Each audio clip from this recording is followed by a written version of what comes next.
The millionaire's fiancé treated her poorly in front of everyone in the grand foyer. But when the maid raised her palm and spoke 6 soft words, even the air stood still, and he began to cry inside. "Go back to work right now, you insignificant maid." Rachel Caldwell's voice bounced against the marble walls of the Bradford estate in Newport, Rhode Island, as if the house itself had received a scolding. 3 crystal glasses vibrated on the side table. A white rose fell from the vase to the floor, and Chloe rose, standing in the middle of the hall with a cloth in her hand and a silver tray still damp against her chest, did not take a single step back. Rachel crossed the space in 4 large strides. The clicking of her heels sounded sharp on the waxed floor, but every step seemed to carry the weight of entire weeks of accumulated disdain. Her cheeks were burning, her voice was altered, and her eyes were full of an annoyance that was not new to anyone present. Behind her, 2 guests who had just arrived for the engagement luncheon stopped dead in their tracks. A waiter gently let go of the tray he was holding, without even realizing it, and nobody moved to pick it up. "Are you deaf, woman? I told you to clean that hallway before my fiancé arrives, and you are standing here, looking at me with that face of absolute indifference." Chloe did not respond right away. She lowered the tray carefully, placed it on the nearest table, and folded the cloth between her hands slowly, like someone guarding something deeply important. Her fingers, weathered by years of working honestly, did not tremble for a single instant. 10 feet away from the lobby, hidden behind the frame of the main door that had just closed, Mr. Henry Quinn pressed his lips together. The head butler had served the Bradford family for 3 decades. He had seen Mr. Oliver's father pass away. He had carried Mr. Oliver in his arms when he was just a little boy, and he had learned to read the storms long before they broke. That tension was not a new occurrence in the household. Rachel Caldwell had spent the past few weeks treating the staff with immense coldness, but something about that specific morning had made Henry sweat cold drops. "Well," Rachel insisted, planting herself 3 feet away from Chloe, "are you going to speak, or will I have to ask Mr. Oliver to fire you this very afternoon? Because look, my dear, a single word from me is enough, just 1 single word. And tomorrow you will find yourself without any opportunities in this entire city, without a single one." The guests exchanged deeply uncomfortable glances. An older woman, wearing a pearl necklace that was worth more than the entire house where Chloe had been born, brought a trembling hand to her chest. A young man with a notebook in his hand, who had been hired to record the details of the engagement event, slowly raised his gaze.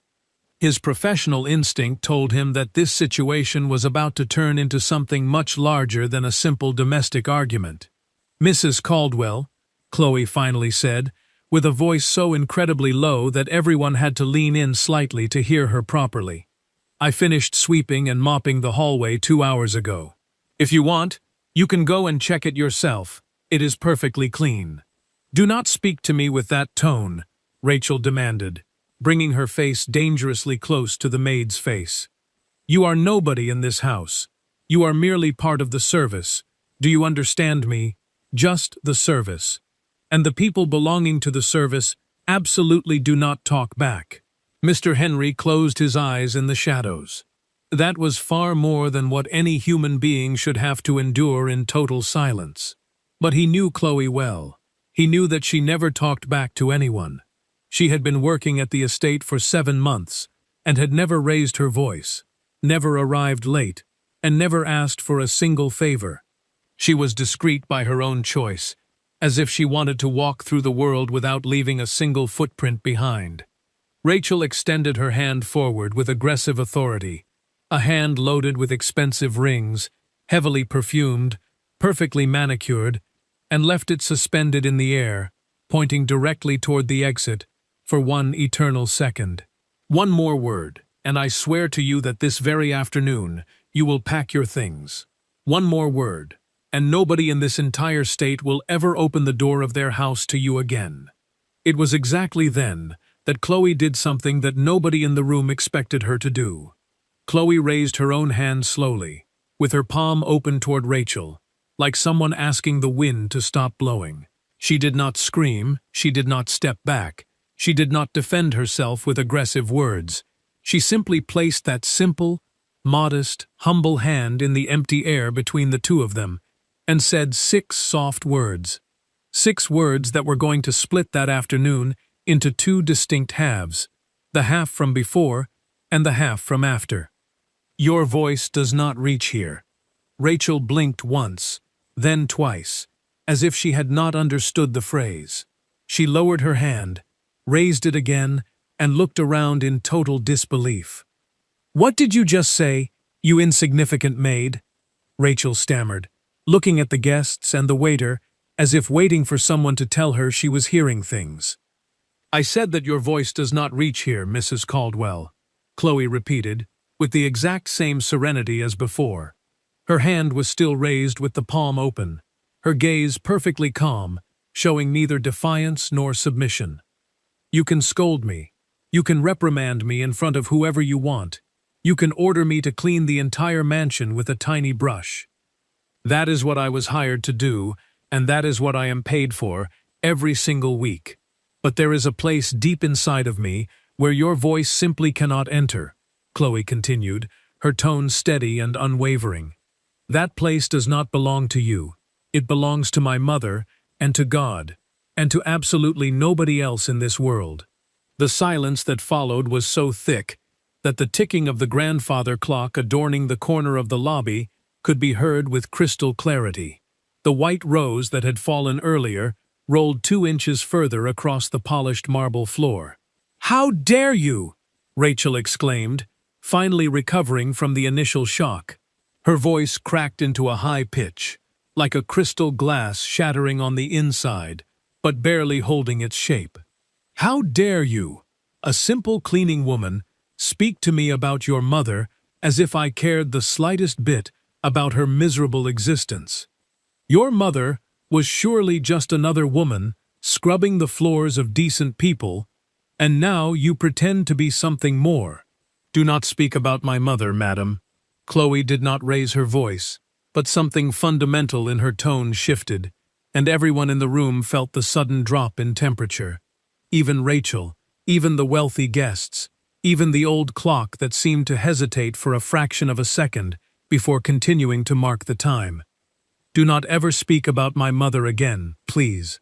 The word "please" fell like a smooth stone upon the marble, lacking any violence but carrying a massive weight that divided the atmosphere into 2 pieces. It was in that exact instant, precisely in that breath of time, when the main door swung open and the firm footsteps of a man crossed the threshold into the lobby. Oliver Bradford had just arrived from his corporate office in Providence. He held a bouquet of white orchids in his right hand, a warm smile on his lips, and his silk tie loosened due to the afternoon heat. He was arriving to have lunch with his fiancée, to celebrate that their official engagement party was only weeks away. He arrived completely unaware that he was about to witness the scene that would alter everything he believed about his family and his life.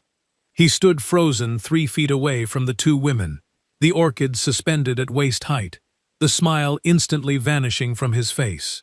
"Rachel, what exactly is going on here?" he asked, his brow furrowed in confusion. Rachel spun toward him, as if she had just been rescued from the bottom of a dark well. She changed her entire expression in a mere fraction of a second. Her cheeks transitioned from the red of pure rage to the soft pink of an innocent victim, and tears magically pooled in her eyes. "My love, you have finally arrived," Rachel whined, her voice softening until it dripped like poisoned honey. "Look at what this terrible maid just answered back to me. She completely disrespected me in front of your important guests. Oliver, this woman cannot stay here for another minute. I want her thrown out of this house right now." Oliver glanced at the guests standing nearby. The woman with the pearl necklace quickly lowered her gaze to the floor. The young man with the notebook suddenly found his handwritten notes incredibly fascinating. Nobody dared to utter a single syllable. "Chloe," Oliver asked, turning his attention toward the maid standing quietly before him, "is what she says true?" Chloe did not respond immediately. She slowly lowered the hand that she still had raised, letting it fall gently to the side of her body, and only then did she look directly into Oliver's eyes. "Mr. Bradford, I did not disrespect Mrs. Caldwell in any way.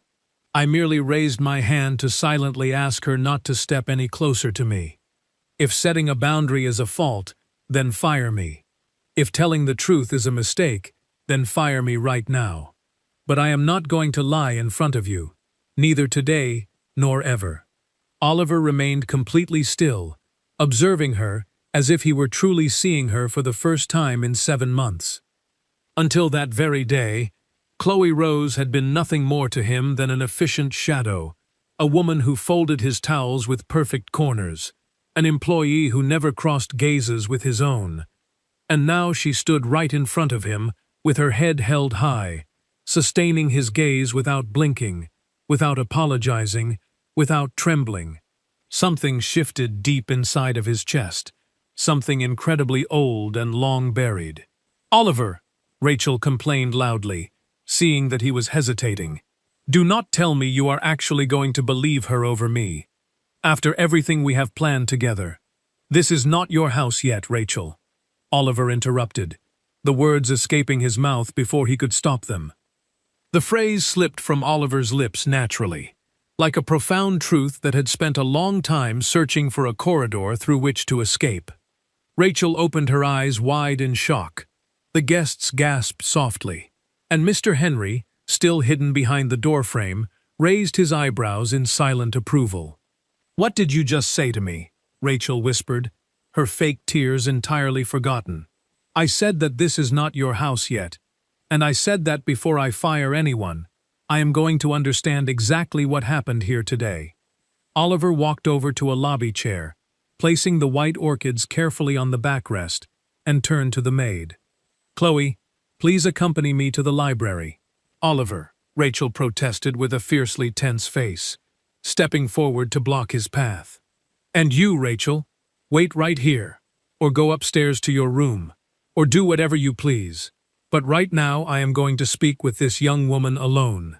Rachel was left standing, with her mouth slightly open, her expensive makeup beginning to run for real, without any theatrical acting. The man with the notebook, without anyone noticing, had been documenting every single detail of the scene. The guests quickly retreated to the outdoor gardens, pretending they desperately needed some fresh air. Chloe followed Oliver down the long hallway toward the grand library, her footsteps echoing softly. The library of the Bradford estate smelled of ancient mahogany wood, worn leather armchairs, and old ink. The heavy velvet curtains remained half open, allowing a single beam of afternoon sunlight to fall directly onto the center of the Persian rug. Oliver closed the heavy oak door behind him, the sound of the brass latch clicking into place echoing clearly. He walked over to the large window, staring out at the garden where the guests were still whispering, and then turned back to face Chloe. She was standing in the center of the room with her hands crossed respectfully in front of her, looking at a random spot on the wooden floor. "Please have a seat, Chloe," Oliver offered gently, gesturing toward a tufted leather chair. "I prefer to remain standing, Mr. Bradford, if it does not bother you too much," she replied softly. Oliver took a deep breath, walked over to the nearest armchair, but did not sit down. He rested his hands on the backrest and studied her face. The beam of light illuminated her neatly tied hair, and for the first time, he realized she possessed a face filled with quiet dignity, not just an anonymous uniform. "Chloe, what happened out there was not right," he began. "I heard everything from the doorway before I stepped inside. I apologize on behalf of my family."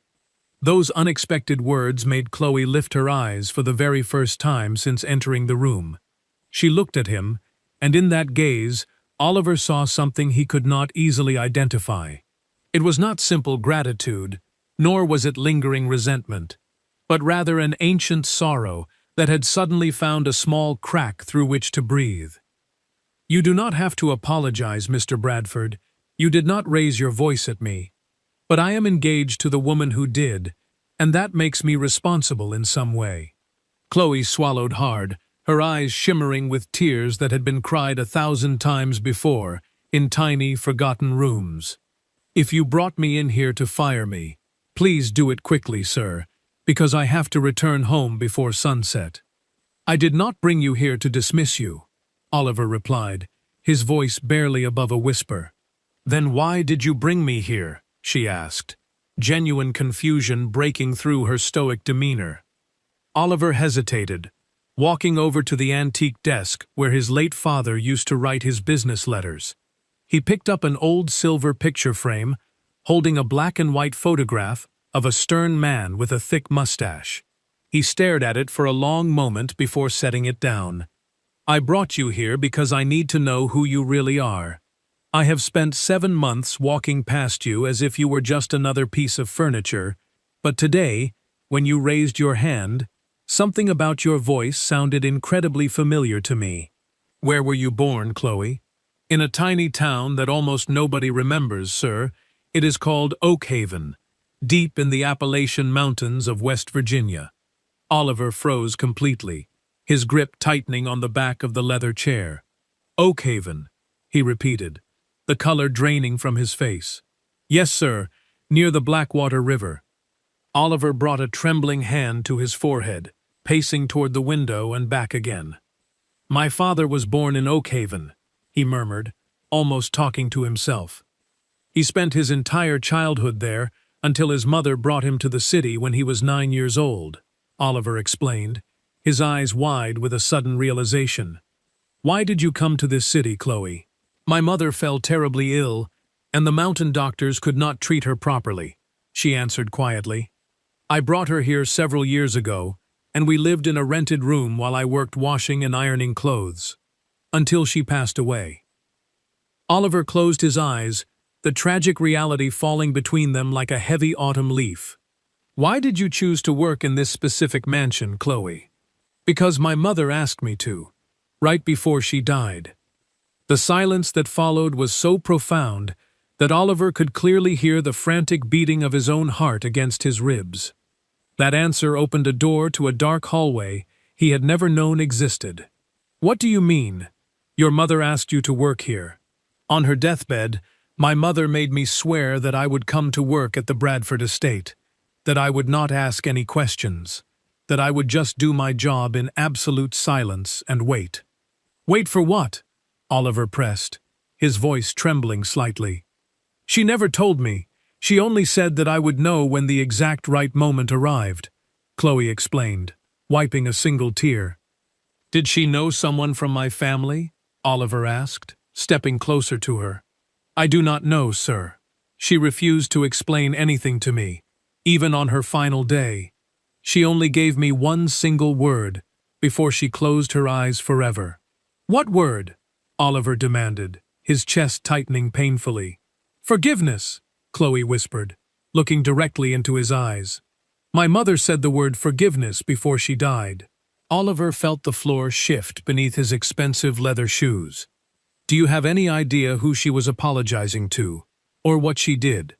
"No, sir, but she left me a sealed envelope with a drawing on the outside. A 5-pointed star with the letter B in the middle. The letter B for Bradford," Oliver breathed out, feeling his reality shattering piece by piece. "Go home tonight, Chloe, and bring that envelope to me, even if whatever is inside changes everything we know about our lives."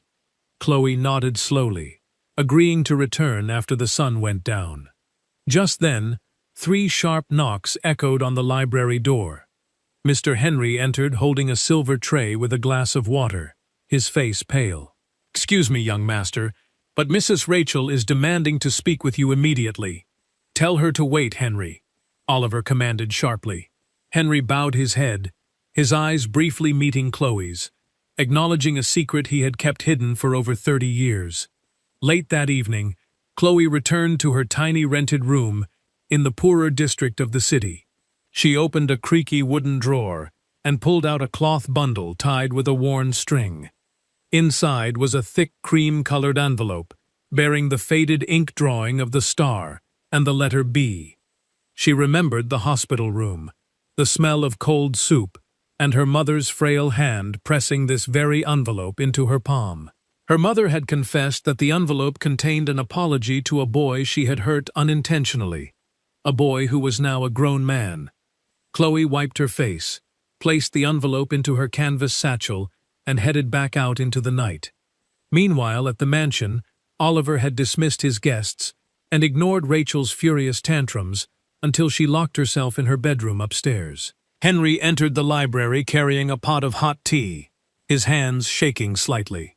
"Young master, before your father passed away, he made me swear a solemn oath. He told me that if a woman with the last name Rose ever came to this house, I must inform you immediately.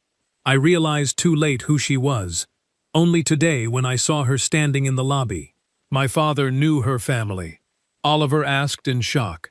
"Yes, sir, but he never explained why," Henry confessed, bowing his head in deep shame for his long silence. Chloe arrived at the estate past 9 o'clock at night. Henry guided her directly to the library without uttering a single syllable. Chloe handed the sealed envelope to Oliver, their fingers brushing for a brief second, sending a cold shiver down both their spines. Oliver carefully tore the top edge of the thick paper. Inside were several folded sheets of thin paper and an old black-and-white photograph. The picture showed a young, smiling woman sitting on a park bench next to a handsome man wearing a felt hat. The man was looking at her with a profound love that could not be faked or hidden. "That is my mother," Chloe whispered in shock. "And that man is my father, Edward Bradford," Oliver replied, his voice breaking as he flipped the photograph over. On the back, written in elegant cursive, were 6 words: "For my Martha, always yours, Edward." Oliver unfolded the first letter, dated decades ago. It was a passionate love letter from his father to Chloe's mother, lamenting his forced marriage to a wealthy heiress to save the family business, yet declaring his eternal love for Martha from Oakhaven. Oliver read the words aloud, his tears falling freely onto the mahogany desk. Chloe listened, her hands covering her mouth as the tragic romance of their parents finally came to light after so many years of absolute secrecy. Oliver opened the second letter, and his heart stopped completely. "My dearest Martha," his father wrote, "I learned today that you are expecting a child. My heart is broken because I know he must be mine, but my cruel father will destroy us all if he finds out. Please protect the baby." The letter proved that Martha had given birth to a child before Chloe was even born. Chloe gasped, realizing she had an older brother she had never known about. The third letter detailed how the baby had fallen gravely ill with a terrible fever, and how Edward had desperately tried to send a city doctor to the remote mountain town. The letters ended abruptly there.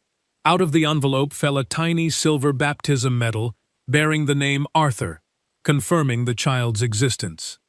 "Did the boy survive the fever?" Oliver asked, looking at Chloe with desperate eyes. "I do not know, sir," she replied, clutching the tiny medal to her chest. Suddenly, the library doors swung open, and an elderly woman leaning heavily on a wooden cane walked into the room.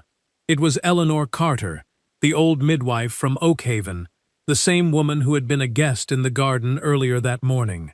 She had spent years trying to find a way into the Bradford estate, and today, fate had finally opened the heavy gates for her to speak. "I can tell you what happened to the boy," Eleanor said, her voice surprisingly strong for her advanced age. "The city doctor arrived entirely too late due to the flooded dirt roads, but a traveling nurse named Alice Miller, who was passing through our town with her husband George, offered a new medicine that saved little Arthur's life. Realizing she could not provide a safe life for the boy, while Edward's ruthless father was still alive, Martha made the agonizing decision to give her son to the Millers.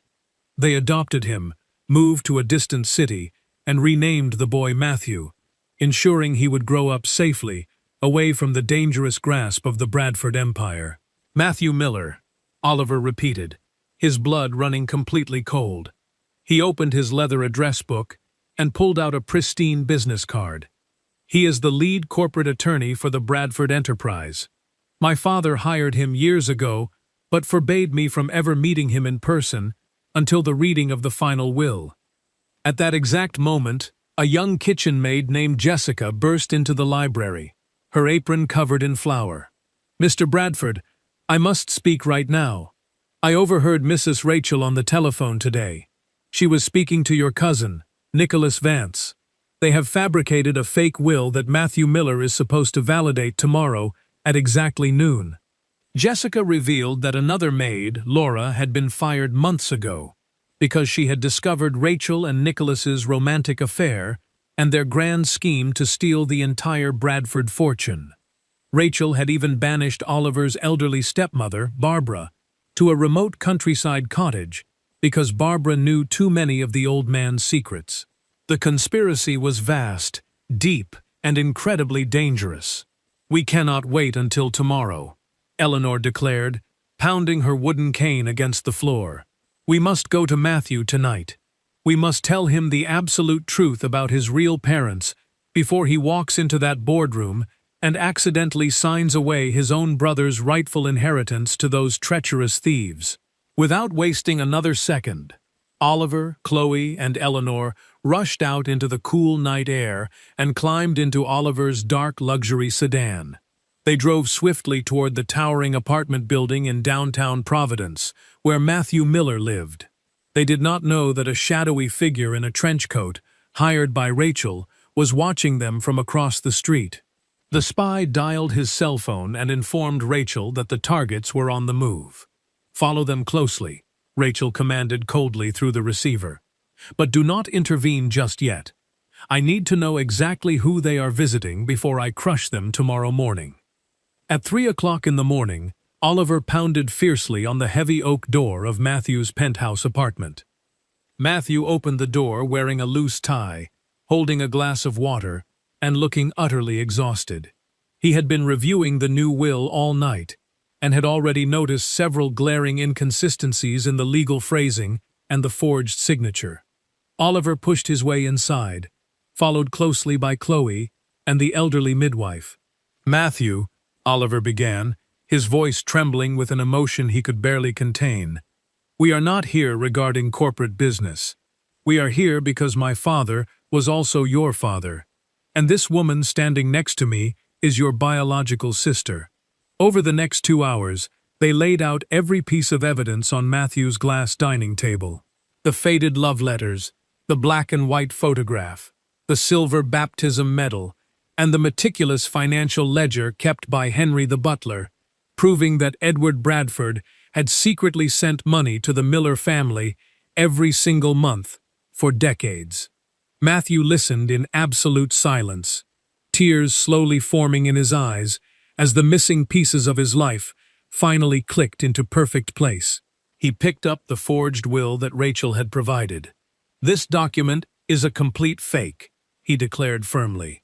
"The signature is inverted, and the legal software used to draft it did not exist when your father died." While they solidified their plan in the penthouse, an older woman was traveling through the dark night in a yellow taxicab. It was Barbara, Oliver's exiled stepmother. She had heard a cryptic anonymous warning broadcast on a late-night radio show, called in by the brave former maid, Laura. Realizing the danger her stepson was in, Barbara had retrieved a stash of hidden documents from her attic. These documents contained written proof of Rachel's massive financial debts and her long-standing illicit relationship with Nicholas Vance. The sun was beginning to rise over the Atlantic Ocean, setting the stage for a spectacular confrontation at the Grand Estate. At 11:30 in the morning, the grand boardroom of the Bradford estate was completely full. The mahogany table gleamed under the crystal chandelier. Rachel Caldwell walked into the room wearing a stunning crimson dress, a victorious smirk plastered across her perfectly painted lips. Nicholas Vance arrived moments later, carrying a sleek leather briefcase containing the fraudulent legal documents. They exchanged a subtle, knowing glance, completely certain that their brilliant master plan was about to make them the sole owners of the massive corporate empire. They took their seats at the far end of the table, eagerly awaiting the arrival of the naive heir and the blind corporate attorney. The heavy double doors swung open, but Oliver did not enter alone. He walked in with his head held high, and right behind him was Chloe, no longer wearing her maid's uniform, but a simple, elegant dress. Following them were Eleanor leaning on her cane, Henry clutching his ledger, Jessica the kitchen maid, the journalist James Evans holding a hidden audio recorder, and finally, Barbara, carrying her stack of damning evidence. The room fell into a stunned, absolute silence. Rachel's confident smile instantly vanished from her face, replaced by a pale mask of pure, unadulterated panic, as she realized her enemies had somehow united. Finally, Matthew Miller entered the room, locking the heavy doors securely behind him. He walked straight to the head of the table, but instead of sitting in the lawyer's chair, he stood right beside Oliver and Chloe. "Mrs. Caldwell, Mr. Vance," Matthew announced, his voice echoing like thunder across the silent room. "The last will and testament you submitted to my office yesterday is a clumsy, pathetic forgery. I have the original documents right here, safely secured, alongside undeniable proof of your extensive conspiracy to commit massive corporate fraud. Furthermore, the local police authorities are currently waiting just outside the main gates of this estate." Rachel leaped forcefully from her leather chair, her face contorted in desperate rage. "This is an absolute outrage!" she screamed, pointing a trembling finger at Oliver. "You are actually going to believe a group of pathetic servants and a senile old woman over your own fiancé." Oliver walked slowly toward her, his expression radiating a profound, unshakable calm. "You never loved me, Rachel," he stated quietly but firmly. "And for a very long time, I did not know how to love anyone either. But yesterday, a humble woman with a cleaning cloth in her hand taught me the true meaning of dignity. Your deceitful voice no longer reaches my ears, and it never will again." Nicholas lunged aggressively toward the locked double doors, hoping to escape before the authorities could enter the room. But the private security guards hired by Matthew stepped out from the shadows and easily restrained him. The police officers walked into the boardroom moments later, placing cold steel handcuffs on both Rachel and Nicholas. The journalist James Evans snapped several photographs of the spectacular arrest, guaranteeing that the true story would be on the front page of every major newspaper in the state by the following morning. The dark cloud of lies and manipulation that had suffocated the Bradford family for decades was finally, permanently lifted. Several weeks passed, and the beautiful Newport estate underwent a massive transformation. By the unanimous decision of the three reunited siblings, the property was officially renamed Martha's House, honoring the courageous mountain woman whose quiet sacrifice had secretly held their intertwined destinies together. The grand mansion was open to the public, and a large portion of the corporate profits was redirected to fund a newly established charitable foundation. Eleanor Carter moved into a lovely sunlit room on the ground floor, spending her days sitting in the lush gardens, while Henry the butler finally retired, though he still visited every single afternoon to share a warm cup of tea with his dearest friends. One warm, golden afternoon, Chloe sat on a stone bench beneath the grand oak tree in the sprawling garden. She held the tiny silver baptism medal in her hands, her heart overflowing with a profound sense of peace. Oliver sat comfortably to her right, and Matthew sat to her left. Barbara brought them a silver pitcher of fresh lemonade, smiling warmly at the family she had always prayed for. Chloe looked up at the vibrant blue sky, clutching the tiny medal closely to her chest, and whispered softly into the gentle wind, promising her mother that the painful emptiness of the past had finally been filled with an abundance of love. The gentle breeze rustled the green leaves of the ancient oak tree, carrying away the final remnants of sorrow that had haunted the grounds for so long. Life often weaves our most profound blessings through the threads of our deepest pains and longest silences. As we journey through the fading seasons of our years, we learn that true wealth is never measured by the size of an estate or the prestige of a family name, but by the quiet dignity we uphold when the world attempts to make us feel small. The story of this reunited family teaches us that truth possesses a remarkable patience. It can sleep in the shadows of forgotten letters and dusty ledgers for decades, but it never truly dies. When we act with a pure heart and refuse to let the arrogance of others define our worth, we set into motion a powerful justice that eventually balances every scale. Forgiveness and honesty are the master keys that unlock the heavy doors of the past, allowing the light of redemption to heal generational wounds. Ultimately, love and truth, no matter how delayed they might seem, will always find their way home to the right hearts, right on time.